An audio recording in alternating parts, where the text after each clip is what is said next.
Hello everyone, my name is Ramasray Rai. Welcome at MMC. So guys, आज के इस lecture में हम ढेर सारे हैमलेट्स के important MCQs multiple choice question कराएंगे। आप एक एक क्वेश्चन को बहुत अच्छे से ध्यान से पढ़िए और फिर उस क्वेश्चन को करिए, ठीक है।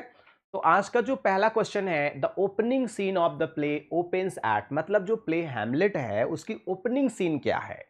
तो अगर आप ध्यान से पढ़ेंगे तो आपको समझ में आ जाएगा कि जो ओपनिंग सीन है वो एलिसन्योर प्लेटफॉर्म बिफोर द कैसल, जो कैसल होता है उसी के प्लेटफॉर्म का वो सीन रहता है, ठीक है। तो keep in your mind guys always and every time, right. तो आप आंसर को देख लीजिए। एलिसनर कैसल पर जिस समय प्ले ओपन होता है उसी समय जो चबूतरा होता है किले का, मैं आपको दिखाता हूं आगे। देखिए जैसे चबूतरा है, यहीं पर मान कर चलिए बेनार्डो और मर्सिलस ये दोनों लोग पहरा दे रहे होते हैं और उसी समय पर है ना एल्डर हैमलेट का जो स्पिरिट है, आत्मा दिखाई पड़ती है। तो ये कैसल है ना। नेक्स्ट क्वेश्चन है, what is the event which disturb the guard of the castle. कौन सी ऐसी घटना घटी जिससे बेनार्डो मर्सिलस घबरा गए थे, परेशान हो गए थे। तो वो कौन सी घटना थी गाइस, कम ऑन एवरीबॉडी बताइए कौन सी घटना थी। तो क्या थी, the appearance of ghost of the dead king. जो एल्डर हैमलेट जो मर चुके थे उनकी आत्मा दिखाई दी, इसके वजह से वो दोनों जो पहरेदार थे वो डिस्टर्ब हो गए थे, ठीक है। तो आप ये देख सकते हैं एल्डर हैमलेट का इमेज है, एल्डर हैमलेट का जो स्पिरिट था वो दिखाई दिया, जिससे बेनार्डो मर्सिलस ये लोग बहुत टेंशन में आ गए थे। अगला क्वेश्चन है, who are the first witness to operation on the castle. कौन वे दो व्यक्ति थे जिन्होंने सबसे पहली बार भूत देखा। माने एल्डर हैमलेट का जो स्पिरिट था, हैमलेट के पिताजी का, कौन से वे लोग थे जिन्होंने सबसे पहले देखा। तो होरेसियो और मर्सिलस ये दोनों लोगों ने सबसे पहले भूत को देखा था, राइट। तो आप देख सकते हैं, ये देखिए हैमलेट है, राइट, और ये एल्डर हैमलेट हैं, राइट, मतलब हैमलेट के पिताजी हैं, और ये आपके हैमलेट जी हैं, ठीक है। और ये होरेशियो है, ये मना करता है कि आप भूत से मिलने मत जाइए क्योंकि ये भूत बहुत बड़ा नुकसान पहुंचा सकते हैं, ठीक है। नेक्स्ट क्वेश्चन है, whom do the guards give first information of the apparition। मतलब भूतों के बारे में, आत्मा के बारे में सबसे पहले जो गार्ड थे, मर्सिलस, बेनार्डो, होरेसियो, किसको जानकारी देते हैं। तो ये लोग जा करके हैमलेट को बताते हैं कि आपके पिताजी की आत्मा हम लोगों ने देखा, मतलब पिताजी का भूत जो था उसको हम लोगों ने देखा है, ठीक है। तो डेफिनेटली हैमलेट को वो दोनों लोग जाकर के बताते हैं। नेक्स्ट क्वेश्चन है, अकॉर्डिंग टू रिपोर्ट, ध्यान दीजिएगा, according to report the late king Hamlet died of. मतलब किंग क्लाडियस जब राजा बन जाते हैं तो जनता को क्या बताते हैं आकर के कि एल्डर हैमलेट, हैमलेट के फादर की मौत किसकी वजह से हुई है। तो डेफिनेटली लोगों को इन्होंने बताया कि एल्डर हैमलेट की जो मौत हुई थी स्नेक बाइट से हुई थी। किससे हुई थी, स्नेक बाइट से। वो गार्डन में सो रहे थे, सांप ने काट लिया और एल्डर हैमलेट की मौत हो गई, ठीक है। अगला क्वेश्चन है, what does the ghost of Hamlet father want him to do. Hamlet की पिता की जो आत्मा थी, भूत था, स्पिरिट था, वो क्या चाहती थी कि हैमलेट करे। तो वो चाहते थे कि to take revenge of his foul and unnatural death. उनकी पिता की आत्मा ये चाहती थी कि जिस प्रकार से मेरी अननेचुरल डेथ हुई, है ना, मर्सीलेस किलिंग हुई, उसी प्रकार से क्लाडियस की भी हत्या होनी चाहिए, ठीक है। नेक्स्ट क्वेश्चन है, यही देखिए, जो एल्डर हैमलेट के पिताजी की आत्मा है, राइट, और ये चाहती थी कि हैमलेट, मेरा पुत्र अगर तुम हो तो तुम मेरे मौत का बदला जरूर लोगे। जब तक तुम मौत का बदला नहीं लोगे मेरी आत्मा को शांति नहीं मिलेगी। To take revenge of his foul and unnatural death. Next question है, what is the reason of the way of his father died. मतलब what is the reason of the way his father died, right, his father death। so not being allowed to get married to Ophelia, not getting to share his father's property, not getting the crown, है ना, his father's death and his mother's remarriage, his uncle, है ना। मतलब जो Hamlet था वो बहुत ज्यादा इसीलिए डिस्टर्ब हो गया था क्योंकि उसके आना पिताजी की हत्या करके इसके चाचा ने क्या किया था, उसकी मां से शादी कर लिया था। इसी वजह से what is the reason why his father died, क्यों मरे थे, क्यों? क्योंकि इन्होंने क्लाडियस ने हत्या इनकी कर दिया था। आप देख सकते हैं पूरा सिचुएशन है। Hamlet act 1 into the new king of Denmark कौन बना था? डेफिनेटली क्लाडियस बना था। Who is prince of Hamlet? Uncle, जो कि प्रिंस हैमलेट का अंकल था। Has married the widow queen गर्ट्यूड, और गर्ट्यूड से क्लाडियस ने विवाह कर लिया था। नेक्स्ट क्वेश्चन है हु इज पोलोनियस? बड़ा ही इंपॉर्टेंट कैरेक्टर है। पोलोनियस क्या है इस प्ले में? तो डेफिनेटली वो लॉर्ड चैम्बरलेन है, साथ में लार्टिस का फादर है, ओफिलिया का भी फादर है। आप दिखा देता हूं, ये जो पोलोनियस है वो कौन है? The lord chamber of Claudius court है, फादर ऑफ लार्टिस ओफिलिया है, ठीक है। And wants Ophelia to keep away from Hamlet, इन्होंने समझाया था कि तुम हैमलेट से दूर रहना ओफिलिया, क्योंकि Hamlet has gone mad, right. Next question है whom does ओफिलिया लव? बहुत सिंपल क्वेश्चन है। प्ले हैमलेट में ओफिलिया किससे प्यार करती थी? तो डेफिनेटली किससे करती थी? वो हैमलेट से प्यार करती थी। उसके प्यार के कुछ बहुत सुंदर सुंदर सिचुएशन भी देख लीजिए आप। देखिए ये हैमलेट ओफिलिया को समझाने की कोशिश कर रहा है, अपने प्रेम का प्रणय निवेदन कर रहा है। यहाँ हैमलेट दिखा समझा रहा है कि मेरी जिंदगी में बहुत सारे दर्द हैं, कष्ट हैं, मेरी जिंदगी का कोई ठिकाना नहीं, कब क्या होगा, इसलिए आप जाओ और ननरी ज्वाइन कर लो। यहाँ पे जो एक होता नहीं कि प्रेम में जब कोई व्यक्ति बिछड़ जाता है, उसकी पीड़ा और दर्द के वजह से वो क्या नहीं करता है, आप समझ सकते हो दर्द और पीड़ा, राइट। ये देखिए ओफिलिया है, हैमलेट को समझा रही है कि my dear Hamlet don't leave me, right. ये हैमलेट का एक सुंदर सा इमेज है। तो गाइस इस सुंदर से इमेज के माध्यम से मैं आपको हैमलेट की फीलिंग, ओफिलिया की फीलिंग हैमलेट के लिए, हैमलेट की फीलिंग ओफिलिया के लिए दर्शाना चाहता हूं। What does Lartris advise Ophelia before going to Paris? Paris जाने से पहले है जो लार्ट्रिस है अपनी बहन को क्या समझाता है? तो Laertes cautions Ophelia against the theft नहीं, Laertes advice Ophelia to be cautious of Hamlet's, है ना। हैमलेट से सावधान रहने के लिए लार्ट्रिस समझाता है कि my dear sister Hamlet has gone mad, उसके आप चक्कर में मत पड़िएगा, उसकी बातों में मत पड़िएगा, क्योंकि वो राजा है, राइट, प्रिंस है, राइट, वो राजकुमार है, उससे आपका विवाह संभव नहीं है, ठीक है। तो ये आप देख सकते हैं लार्ट्रिस अपनी सिस्टर को समझा रहा है, राइट। नेक्स्ट क्वेश्चन है what are the instruction given to Reynaldo by Polonius while sending him to Laertes? जब ध्यान दीजिएगा कि पोलोनियस का एक पर्सनल सर्वेंट है रेनाल्डो, जब लार्ट्रिस पढ़ाई के लिए गया था तब उसने क्या किया था, रेनाल्डो को भेजा था देखने के लिए कि वास्तव में लार्ट्रिस पढ़ाई कर रहा है कि नहीं। तो राइट ऑप्शन होगा कि Polonius instructor Reynaldo to go and नहीं, sorry, this is not right answer, let me find out the right answer. Polonius in Reynaldo to find out whether Laertes is studying or wasting time. Polonius ने send किया था Ronaldo के जाके देखो पढ़ाई लिखाई कर रहा है, केवल टाइम वेस्ट कर रहा है। तो आप देख सकते हैं इमेज में कि देखिए पोलोनियस ये रेनाल्डो को समझा रहा है, Polonius instructs Reynaldo to find out whether Laertes is studying और वेस्टिंग टाइम, क्या जो लार्ट्रिस है वो पढ़ाई कर रहा है या केवल जाके वहाँ टाइम वेस्ट कर रहा है। हर पेरेंट्स की चिंता होती है, आप जानते हो। नेक्स्ट क्वेश्चन है what are the conclusion of everyone regarding Hamlet's madness?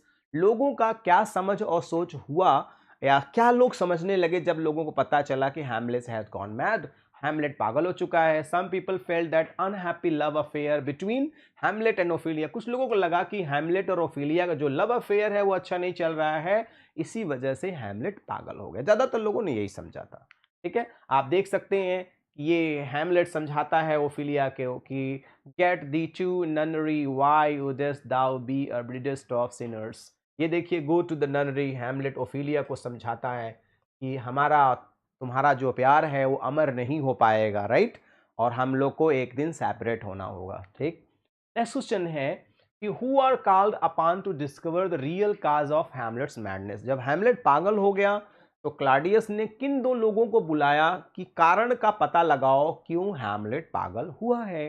तो डेफिनेटली रोजेनक्रांतिस को बुलाया गया है, और इन्हीं को क्लाडियस भेजता है, रोजेनक्रांतर एंड गिल्डेस्टर्न को इंग्लैंड भेजता है एक सील्ड लेटर के साथ कि जब ये इंग्लैंड हैमलेट को लेके जाना, और उसमें लिखा था लेटर में कि जैसे ही हैमलेट इंग्लैंड पहुंचते हैं इनकी हत्या करके रोजेनक्रांतिस को बरी कर दिया जाए। हैमलेट चालाक थे, उन्होंने लेटर में इन दोनों का नाम राइट लिख दिया, और ये बेचारे देखो फांसी के फंदे में झूल गए और हैमलेट बच के निकल आया। What is the play when Hamlet arranges to enacted called? इस प्ले को हैमलेट ने मैनेज किया था अपने फादर के मर्डरर को पता लगाने के लिए। तो डेफिनेटली मर्डर ऑफ गोंजागो को इसने मैनेज किया था। देखिए ये मर्डर ऑफ गोंजागो ही है, उसका भाई उसके कान में देखिए जहर डाल रहा है, उसकी वाइफ है। तो द मर्डर ऑफ गोंजागो बहुत इंपॉर्टेंट है एग्जाम के पॉइंट ऑफ व्यू से, राइट गाइस। नेक्स्ट क्वेश्चन है कि what is the reason for performing a play with in the play. Play with in the play को परफॉर्म करने का क्या उद्देश्य था हैमलेट का? तो definitely to test the veracity of the ghost version of the death of Hamlet's father. Hamlet के पिताजी की मौत कैसे हुई थी यह वेरीफाई करने के लिए हैमलेट ने इस प्ले का आयोजन किया था। आप देख सकते हैं play with in the play को ही माउस ट्रैप थियरी कहा जाता है। What does Hamlet call the play which he arranges to perform. उस प्ले को इन्होंने क्या नाम दिया था? तो डेफिनेटली द माउस ट्रैप नाम दिया था। आप आगे भी समझ सकते हैं Hamlet no no they do does jest poison in jest no offence the world. King पूछते हैं किस प्रकार का प्ले है, what do you call the play, तो हैमलेट कहते हैं द माउस ट्रैप, राइट। ये देखिए play with in the play का एक सीन है, सिचुएशन है। Who is the great scholar, इसमें हैमलेट प्ले में ग्रेट स्कॉलर कौन है गाइस, कम ऑन। तो डेफिनेटली कौन हो सकता है, होरेशियो ग्रेट स्कॉलर रहा है। देखिए ये होरेशियो का इमेज है, he was a great scholar. Next question है who is the real successor of the throne Denmark. Denmark का जो रियल सक्सेसर, जो मुख्य वारिस था, तो वो कौन था, कोई और नहीं था बल्कि हैमलेट ही था, राइट। तो ये देख लीजिए डेनमार्क का एक बेहतरीन और सुंदर सा इमेज है, आप समझ सकते हैं, देख सकते हैं, बड़ा beautiful the place watch. Next who is the Prince of Norway. एकदम सिंपल सा क्वेश्चन है। तो 14 ब्रास जो थे वो क्या थे, प्रिंस ऑफ नॉर्वे थे, ठीक। आप देख सकते हैं ये 14 ब्रास की एक इमेज है सुंदर सा। नेक्स्ट क्वेश्चन है कि through whom did Claudius send message to the old king of Norway to control his young nephew Prince Ferdinand from proceeding to attack Denmark। Claudius ने किसको भेजा था नॉर्वे की, जिससे कि 14 ब्रास का जो बेटा मैंने यंग प्रिंस है 14 ब्रास, वो डेनमार्क पे अटैक न कर पाए। तो इसको ओसरिक को इन्होंने भेजा था, ओसरिक को इन्होंने भेजा था कि पता लगाओ और उनको समझाओ कि हमारे डेनमार्क पे अटैक ना करें और वरना परिणाम भयंकर होगा। नेक्स्ट क्वेश्चन है what revelation does the ghost make regarding the dead king. क्या घोस्ट ने क्या रिवलेशन किया था? तो डेफिनेटली दो क्वेश्चन है, आंसर एक ही है, थोड़ा सा सेंटेंस चेंज कर दिया गया है। तो उसने घोस्ट ने कहा था to kill Claudius but not to harm his mother. मतलब हैमलेट के जो फादर जी थे जो मर चुके थे, उनकी घोस्ट ने कहा कि क्लॉडियस को मारना लेकिन मदर को मत मारना, भगवान के ऊपर छोड़ देना उनको। Same question, to kill Claudius वही है आंसर। वही क्वेश्चन है what did the ghost advise Hamlet regarding the revenge. थोड़ा सा सेंटेंस का सेंस चेंज हो गया, आंसर वही है। तो डेफिनेटली सेम आंसर होगा to kill Claudius but not harm his mother. तो भूत ने क्या एडवाइस किया, यही एडवाइस किया था क्लॉडियस को मार देना, राइट, लेकिन मदर को कष्ट मत देना। Who was Hamlet mad due to sorrow or was it feigned madness। क्या वास्तव में हैमलेट पागल था या पागलपन होने का बहाना किया था? तो डेफिनेटली आंसर होगा फेंड मैडनेस था वो।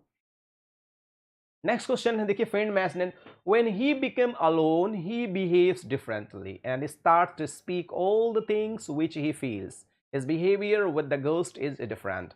His behavior with Ophelia, with Polonius, with Horatio is Claudius। मतलब तरह तरह के लोगों के साथ तरह तरह का व्यवहार करता था हैमलेट। Who was the मैंने who was the opinion, मैंने whose opinion हो जाएगा, या whose opinion कर दीजिए आप, WHOSE। Whose the opinion that the cause of Hamlet's madness are his father's death and hasty marriage। किसका ओपिनियन था कि हैमलेट पागलपन का? तो क्योंकि उसके पिताजी की मौत हो गई और उसका ओफिलिया से ब्रेकअप हो गया। तो डेफिनेटली ये किसका स्टेटमेंट था? तो क्वीन ग्रेट्यूड सोचती थी कि ऐसा इसीलिए पागल हो गया हैमलेट क्योंकि उसके पिता की मौत हो गई और साथ में ओफिलिया ने भी इसका साथ छोड़ दिया। तो क्वीन ग्रेट्यूड का स्टेटमेंट था। नेक्स्ट क्वेश्चन है who is Polonius the lord chamberlain sons. Polonius के बेटे का नाम क्या था बताइए, कम ऑन। तो डेफिनेटली लार्ट्रेस उनके बेटे का नाम था। मैं दिखाता हूँ, देखिए ये लार्ट्रेस है, ये पोलोनियस है, ये इनके सिस्टर ओफेलिया है। नेक्स्ट क्वेश्चन है what favour does Laertes ask from king Claudius. जब प्ले शुरुआत होती है तो क्या चाहता था लार्ट्रेस, कम ऑन एवरीबॉडी। तो वो चाहते थे लार्ट्रेस की seek permission to go back to France. Statement में भी देख लीजिए, Laertes Polonius son request permission to return to France. He returned to Denmark for Claudius' coronation, but now wants to go back France. Claudius grants permission. भाई जब वो आता है, पता चलता है कि गर्ट्यूड और क्लाडियस ने शादी कर लिया, तो उनकी सेरेमनी में वो आता है, लेकिन फिर वो फ्रांस वापस जाना चाहता था। Who speaks the line thou knowest the common all that live must die? इसमें कौन उपदेश देता है कि जो धरती पर आया है उसे एक दिन न एक दिन दुनिया से जाना होगा? तो ये कौन देता है? तो डेफिनेटली क्वीन गर्ट्यूड देती हैं हैमलेट को सुझाव और सलाह। ये देखिए, क्वीन गर्ट्यूड अपने बेटे हैमलेट को समझाती है, all that live must die, एक दिन जो पैदा हुआ है उसे जाना ही जाना है, राइट। नेक्स्ट क्वेश्चन है, how many times does the ghost appear in the play? कितनी बार घोस्ट अपीयर होता है? कहीं 3 देता है, कहीं 4, but right answer will be 3 times the ghost appear in the play. Next देखिए, 3 टाइम्स। नेक्स्ट है, डेनमार्क इज अ प्रिजन। कौन, किसका स्टेटमेंट है? डेनमार्क एकदम कैद खाने की तरह है। क्यों? क्योंकि चारों तरफ उसके जासूस लगे थे। तो डेफिनेटली आंसर पहला ही होगा। Hamlet is the speaker of these lines when he is being quizzed by Guildenstern and Rosencrantz regarding his madness and all. जब गिल्डस्टर्न और रोजेनक्रांतस जाते हैं और हैमलेट से पूछते हैं, आप क्यों पागल हो गए, क्या हो गया, क्या प्रॉब्लम हो गई, तो उसे लगा मैं चारों तरफ लोगों से घिरा हुआ हूं, तो जेल जैसा मैं महसूस कर रहा हूं। वही हैमलेट का स्टेटमेंट था। ठीक है, तो ये देखिए, Rosencrantz and Guildenstern go to relieve Hamlet for the king. Insulted Hamlet calls Rosencrantz sponge. Rosencrantz को हैमलेट स्पोंगे भी बोलता है। That soaks up the king's and countenance. बहुत अच्छा पॉइंट है, इसको प्लीज नोट डाउन, है ना। लास्ट क्वेश्चन है, during the play murder of Gonzago the home does Hamlet deputed to keep a strict vigilant eye on his uncle's expression? मतलब जब play with in the play Gonzago चल रहा था, तो Hamlet किसको अपॉइंट किया कि तुम हमारे चाचा के एक्सप्रेशन को देखना। अगर इन्होंने मेरे पिताजी की हत्या किया होगा तो डेफिनेटली इनके चेहरे का भाव बदल जाएगा और हमें कंफर्म हो जाएगा तो इन्होंने मौत किया है, मारा है मेरे चाचा को। तो होरेशियो को ये जिम्मेदारी सौंपी गई थी, ये होरेशियो है। तो गाइज आई होप कि आप जरूर एंजॉय किए होंगे। If you really enjoyed, please like the video. अगर if you did not like, so you can dislike the video. So guys, if you are new, so please subscribe the channel and please press the bell icon so you will be notified with our latest videos.